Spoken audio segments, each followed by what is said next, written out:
അസ്സലാമു അലൈക്കും വറഹ്മത്തുള്ളാഹി തആല വബറകാതുഹു. പ്രിയമുള്ളവരെ, പല ആളുകളും പറയുന്നുണ്ട്, ഞാൻ ഒരുപാട് ജോലികൾ ചെയ്യുന്നുണ്ട്, പക്ഷെ ഒന്നിലും മെച്ചപ്പെടുന്നില്ല, രക്ഷപ്പെടുന്നില്ല എന്നൊക്കെ.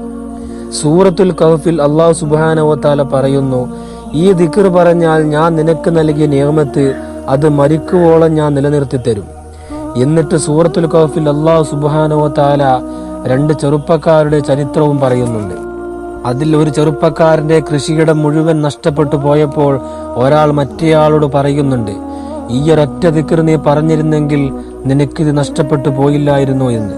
അള്ളാഹു പഠിക്കാനുള്ള ഭാഗ്യം നൽകട്ടെ, ആമീൻ. ഏതാണ് ആ ദിക്ർ? മാഷാ അല്ലാഹു ലാ ഖുവത ഇല്ലാ ബില്ലാഹ് എന്ന ദിക്റാണ്. ഈ ദിക്ർ പറഞ്ഞ് നീ വീട്ടിലേക്ക് പ്രവേശിച്ചാൽ ആ വീട് എന്നെന്നും നിലനിൽക്കും. ഈ ദിക്ർ പറഞ്ഞ് നീ വാഹനത്തിലേക്ക് പ്രവേശിച്ചാൽ ആ വാഹനം എന്നെന്നും നിലനിൽക്കും. ഈ ദിക്ർ പറഞ്ഞ് നീ എന്തെങ്കിലും ജോലിയിലേക്ക് പ്രവേശിച്ചാൽ ആ ജോലി എന്നെന്നും നിലനിൽക്കും. അല്ലാഹു സുബ്ഹാനഹു വ തആല തൗഫീഖ് ചെയ്യട്ടെ, ആമീൻ. അസ്സലാമു അലൈക്കും വറഹ്മത്തുള്ളാഹി തആല വബറകാതുഹു.